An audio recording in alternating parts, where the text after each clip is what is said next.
What's going on, everybody? I'm Matt Harmon. Welcome to the Yahoo Fantasy Forecast, and it is a hell of a day to talk ball. We got a big show for you here today. We've got Justin Boone. We've got the Trust Meter heading into Fantasy Football Championship Week. Who are the players that you can set your lineup and just feel comfortable with? We'll get into all that in just a moment. But first, we have to start with a solo recap of Monday Night Football. 49ers 48.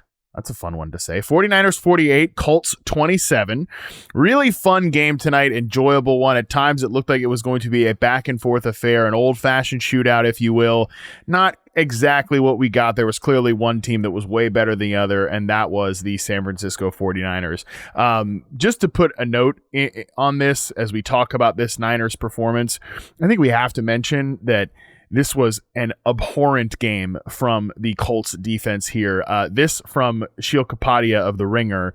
Lou Anarumo's Colts defense got absolutely cooked. Fourth worst performance by any defense in a game this season based on EPA per drive. 9 possessions. They gave up 5 touchdowns, 2 field goals. The 49ers did not punt. Yeah, it was so bad that, you know, the broadcast is showing Thomas Morstead, the Niners punter, who I guess hasn't punted in weeks. He's just hanging out there on the sideline. He's dropping punts on the ground to just keep himself warm. That's the night it was for the 49ers offense. They essentially got whatever they wanted. Brock Purdy, 25th best game by EPA per dropback for any quarterback that started a game this season. That's obviously out of hundreds and hundreds of games. Probably would have been way better if he didn't throw the interception late in this game here. Incredible performance by Purdy tonight. 5 passing touchdowns. There are just a small handful of games where a quarterback has thrown 5 touchdowns this season. Purdy is now among them. The players who have done it was Jared Goff, week 2 against the Chicago Bears, Trevor Lawrence against the Jets a few weeks ago, Matthew Stafford against the Jacksonville Jaguars, Brock Purdy tonight. Those are the 4 quarterbacks who've thrown 5 touchdowns in a game. Purdy joins the category here. I thought Purdy was awesome in this game. He was locked in, dialed in all night long, hyper accurate, efficient, getting the ball out, in breakers, out breakers, completed a career high 12 passes, thrown 10 plus yards downfield, according to ESPN Insights. The last 49ers quarterback with 12 completions in a game was 12 deep completions in a game was Brian Hoyer all the way back in 2017. Man, things have changed quite a bit for the Niners since the Brian Hoyer 2017 season where they traded for Jimmy G at the end of the year. I really like Purdy's game. I'm a fan of Purdy. When he's playing like this, it's really enjoyable to watch him. He runs this offense efficiently. He has enough creation ability that I really enjoyed the quote that went, or the video that went around this week of Kyle Shanahan saying like, "Good job, Brock. Really proud of you." And it was kind of, I think, said in tongue in cheek a little bit because Purdy went off script and made one of those ill-advised throws. He had a dangerous one tonight here as well across his body, but regardless, ended up being a big play there. He made a ton of big plays. Pretty much could do whatever he wanted, and part of it is this Niners offense, when almost everybody is healthy and it's firing on all cylinders, is just, it's a super computer, both from the operational standpoint. It is a huge just juggernaut to deal with from a talent perspective. It's a blend of scheme. It's a blend of talent. There's no question about it when everybody's out there for this team. And it's not quite the Avengers level, right? Back when it was Deebo Samuel, Brandon Ayuk, Christian McCaffrey, and George Kittle all together. It's not quite like that, right? You know, Juwan Jennings as the number 1 receiver. It's not quite the same as like Brandon Ayuk and Deebo Samuel. But George Kittle is still playing at the height of his powers. CMC had one of his best games tonight. This was the highest yards per carry by running backs from a collective standpoint, a team standpoint for the 49ers all season long, 5.3 yards per carry in this one. Best performance by the 49ers from that metric all season long. My point in saying all this is, like, yeah, all of that is true about the Niners offense, and we could still acknowledge that this was a despicable game by the Colts defense. And, you know, Lou Anarumo, I kind of want to give him a little bit of the benefit of the doubt here because I think at times this Colts defense has looked pretty tough to play against early on in the season. I do think right now they're so man coverage heavy. They really rely on having good corners, and they don't have good corners anymore. They're supposed to be a team that has Sauce Gardner and Javarius Ward, and they just don't have those guys at this point. It's pretty tough to get around that, but nevertheless, you got pushed around on a night where DeForest Buckner was back on the field for you. So it was a pretty bad performance by this Colts defense, no question, but so fun to watch this Niners offense when everybody is flying high here. The Niners are going to the playoffs. The Niners are going to be an exciting team. Right now, if the season ended today, they would play the Carolina Panthers, NFC South leaders, can't take it away from them.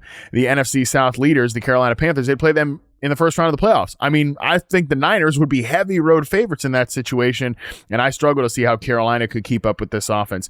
A few other notes to just throw out here about this Niners team. Shout out to Jawan Jennings for a really strong performance in this one here. Ran a route on 81% of the dropbacks, most on the team. He did not have a catch in the first half, had just one target, I believe, in the first half. He finishes with 5 for 71 and a touchdown. Christian McCaffrey caught 6 passes, caught 2 touchdowns, had a choice route just lined up against Jermaine Pratt. There was no hope on that one for his first one. I have no idea. I didn't see kind of the all-22 angle on this one, obviously, but the second touchdown, he's just so wide open. I have no idea how you allow him to get that open there. One play after, I think Brock Purdy threw a touchdown to Jake Tonjes on the right boundary in the end zone. It didn't matter. No challenge. They come back and throw a touchdown to CMC there. Demarcus Robinson gets into the end zone. And then the other big performance, obviously, was George Kittle, who ran around on 58% of the dropbacks, target on 38% of his routes. 5.5 yards per route and a touchdown here for George Kittle. He averaged 16 yards per reception, did Kittle. Tons of downfield stuff. Play action, the whole deal. But unfortunately, Kyle Shanahan said after the game, too soon to tell the severity of George Kittle's ankle injury, and certainly might be a guy that is in danger of missing the fantasy football championships. He probably helped push you to the title game in this one. You might be without him next week, and it's difficult because, like I said, Boone and I are going to talk about this. A lot of the playoff field is essentially set at this point. It's just going to come down to seeding. The Niners have clinched the playoffs here. Of course, they'd like to be that seed, right, that maybe plays the NFC South. I'm sure they're thinking about that a little bit. And Kyle Shanahan, for the most part, when his guys are healthy, he's going to play them. So I don't know if the fact that they've clinched the playoffs will come into the equation for George Kittle and his status for next week. But regardless, he was definitely in some pain. He was clearly gutted about it, irritated with the injury, trying to work that ankle out. And ultimately, again, there was no point in him coming back in this game, but we'll see about his status for next week. Obviously, the dude is tough as hell. He's a warrior. If he is able to go, I would imagine he takes the field, but just a little bit of a tricky spot for your fantasy championship. So we're going to have the waiver wire section later on in this show for the podcast with Boone. There's going to be a couple options for you to pick up there. Not any George Kittle type options, but some options to consider there. So great performance by the Niners on offense tonight. The stars showed up. Essentially anybody you wanted to hit and have a big game in this one had that big game. Man, it's just great point here by Evan Sowards. If the 49ers had even one of Bosa or Warner, they would be terrifying right now. That defense certainly has its problems on the other side with all of the injuries after this, but shout out to Robert Saleh for having that group play aggressive and fly around and be, I think, just good enough to maybe make some noise in the playoffs. Let's flip over to the other side here and talk about the Indianapolis Colts. We can give Phillip Rivers his flowers, absolutely here. If he's coming off the freaking couch, he's 44 years old. He hasn't played since the damn pandemic, and he's out there slinging that football. The operation is clean. It's smooth. He's operating, pre-snap. Incredible, really, to come off the bench, off the couch, and do this, from an operational standpoint, and be that in tune with everything and just go out there like it's second nature. That's so impressive. It really does, I think, highlight what you can do as a quarterback if your mind is still in it, if you are still mentally ahead of everybody else. Rivers, we'll talk about it, is just not physically at the point where he can be a starting quarterback for the long term of a successful NFL team. I feel comfortable saying that. But he is still so far ahead mentally and is so good operationally that he gives his team a chance. and he, to be able to do that at this point in his, I don't even want to say career. His career was over 5 years ago. Okay. At this point in his life that he's still able to do that. It's very impressive. It does make me wonder how many other recently retired quarterbacks could just pop off the couch and go do this thing. Colts are not completely eliminated from playoff contention, but they're pretty close. You have to wonder if Rivers, they speculated it on the broadcast at the end of it, is that the last time we're going to see Rivers? So I think it's worth, talking about this in the kind of what did this all mean for Indianapolis standpoint? Because there's a chance they start Riley Leonard. Maybe Anthony Richardson gets activated down the stretch. I don't know. But yeah, just to get a look at the young guys. The whole thing did, of course, make me wonder, could Tom Brady hop off the broadcast booth and start a couple of games for a team? Can we get somebody like that to Kansas City to start the Christmas night game? I'm already sitting here telling my wife on Christmas night, listen, that game's going to stink, okay? The ghost of the Chiefs against the Denver Broncos, we can go ahead and plan for me and you to have a nice night where we watch some Christmas movies on the big screen and put the Chiefs Broncos on the second screen up here. I've already said that to her, so I don't know if I can walk back my promise on that, but if we get Tom Brady to start for the Kansas City Chiefs on Christmas Day, just for the hell of it, just for the entertainment value, just so Netflix can keep the stocks up, I'd think about breaking her heart. I'd think about it, because again, I'm just interested, how many other quarterbacks should do this because they're so good mentally.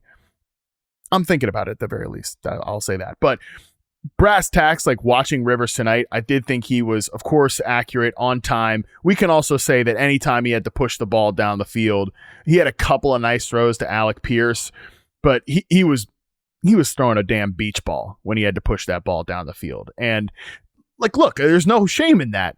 He hasn't played football in 5 years, okay? It's fine. We can give him all the praise, and I'm giving him a lot of praise. This is a very cool, unprecedented story, what Phillip Rivers has done here. We can also just, again, acknowledge the fact that he did have some nice deep throws here, but the problem is when he gets pushed off of his spot and has to move his feet and then throw down the field, it ain't happening, folks. It was not happening for Phillip Rivers in this game tonight. So, like I said, who cares? It doesn't matter. But it's the reality of where this team is right now. And when you're looking at a team in the Indianapolis Colts that, it has that performance on defense on the other side of it, right? Where they're just giving up plays left and right, that you need to be able to fire back on offense. And obviously Phillip Rivers does not have that at this point. Rivers did throw 2 touchdowns on passes of 10 plus air yards, 8 for 16 though, completed 50% of his passes that went 10 plus air yards. So yeah, the big plays were there. Those couple of Alec Pierce plays were there, which was great to see. But the farther you push this thing, 15 plus air yards, 4 of 11. It's just, again, you get that pressure. He wasn't able to really push it down the field. And obviously you had the one interception late that pretty much the game was over after that, the pick 6. So shout out to Rivers. It was really cool to see. It's been fun to just kind of watch him these last couple of weeks, but Colts are a very, very limited offense and a team that it's just hard to reconcile with what has happened to this team. They were one of the stories of the first half of the year. And I just, I was joking about this with the producers that it felt like they flew too close to the sun with the Sauce Gardner trade, and the football gods punished them for that and just ever since they've made that trade, everything that has gone or could go wrong has gone wrong. Sauce Gardner is in street clothes. They're showing him on the broadcast, talking to Charvarius Ward, like I said, as the Niners are going up and down the freaking field, and Brock Purdy's throwing 5 touchdowns. You've got just the Daniel Jones injury, some of the fall off of the offense. It was just one thing after another for this Colts team. And I also want to make the point about we're showing the PPR ranks for Jonathan Taylor right now, weeks 1 through 10 from Dave Kluge here, running back 1. They go on a bye in week 11 ever since he came back from the bye. Running back 28, running back 18, running back 20, running back 20, running back 17. And every now and again there are guys that help you. They are the guys you need at the beginning of the season, and then they fall off in the back half. JT is unfortunately going to go down as one of those guys. And I don't know about you out there, but when I watch JT, I don't see 1 ounce of difference in terms of who he was at the beginning of the year, who he is in the back half. This is a reminder that running back is sensitive to everything around him. And, again, the Rivers stuff is really cool, what he's able to do. He was in shotgun on 95% of his dropbacks the last 2 weeks. The second highest player there is Joe Burrow at 83% among starting quarterbacks. Tua at 77%. Nobody else is over 80%. The Chiefs quarterbacks there, as you're seeing on the screen here, Gardner Minshew is 4th, 77%. Patrick Mahomes, 74%. Tyler Shuck, 73%. It's not a lot of good run games here, okay? The Bengals, this has been the thing for years. They've been so siloed in the run-pass game because they're in shotgun all the time, and they get under center, and then, they're not throwing from under center, they're running. The Chiefs have no under center run game. Their run game out of shotgun stinks. Guess what? Your quarterback is in shotgun on 95% of his dropbacks, 95% of his plays. You're not going to have a good run game, period. And a lot of JT's success at the beginning of the year came on some under center plays where you can rip that thing. And that was a big, I think that it has to go down as a big part of the fall off for Jonathan Taylor and his fantasy season. Again, it's unfortunate because what are you going to do? What are you going to do about that? I mean, it's just, this team fell into chaos here. Daniel Jones he got injured. There's nothing to do about it. There's nothing to say about it. It just is what it is. And again, it's really unfortunate, but it's a big part of Jonathan Taylor's fall off here. If you look at the first 9 weeks of the season, Daniel Jones, in terms of how much he's under center, it's not even close to Phillip Rivers. It's 70%. It's just when he's in shotgun, 70%. He's under center on 30%. Very, very, very, very, very different. And that's a big part of why Taylor fell off here. So unfortunately, if you made it to the fantasy semifinals with Jonathan Taylor, you beat the odds on that one, because this is just the story of how his season went. One of the best players, the best pick you probably could have made in the first 9 weeks. It didn't age well in the back half. In the receiver room, Alec Pierce does it again, baby. 4 targets, 86 yards, and 2 touchdowns. Man, he is going to be a really interesting player to discuss in the offseason. At times I've thought, why would the Colts just not bring him back? But I don't know. Maybe he's going to price himself out of Indianapolis's range. They have Michael Pittman on a big deal. I think they probably have to franchise tag Daniel Jones. Hey, it's a 1-year deal. We guarantee this year, but there's nothing in the future. Let's just see what it looks like. Maybe it's a team-friendly deal that they bring him back on. I don't know.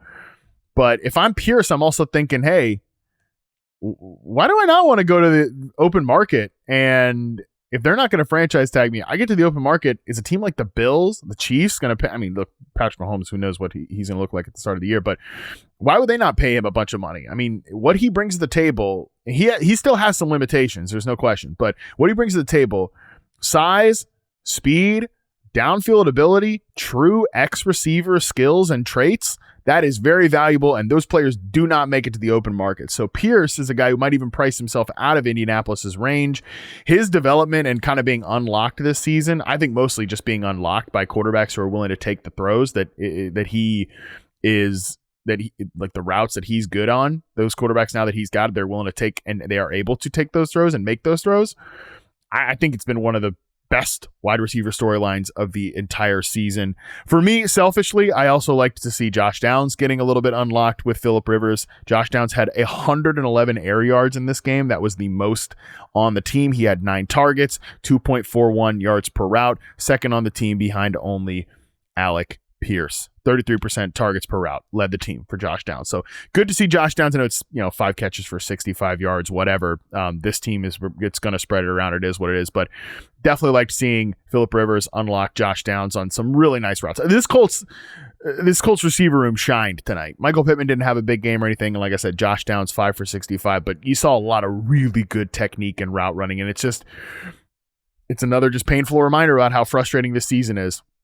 seeing JT limited in the run game to the shotgun only world, seeing these wide receivers crush it from a route running perspective. Like I said, to me, if I'm a Colts fan, it's another twist of the knife, man.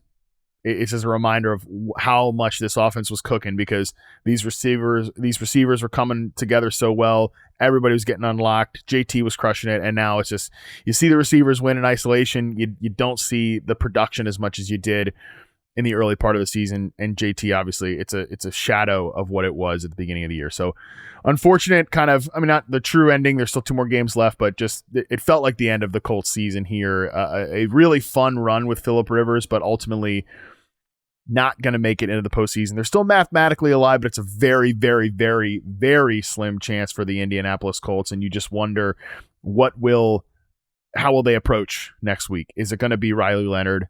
Is that what happens here? Right now, the athletics model here gives the Colts a 1% chance to make the playoffs. So technically, they are mathematically alive, but it's a very, very slim chance. You wonder if Rivers gets another start, or do they go to Riley Leonard, Anthony Richardson, something like that.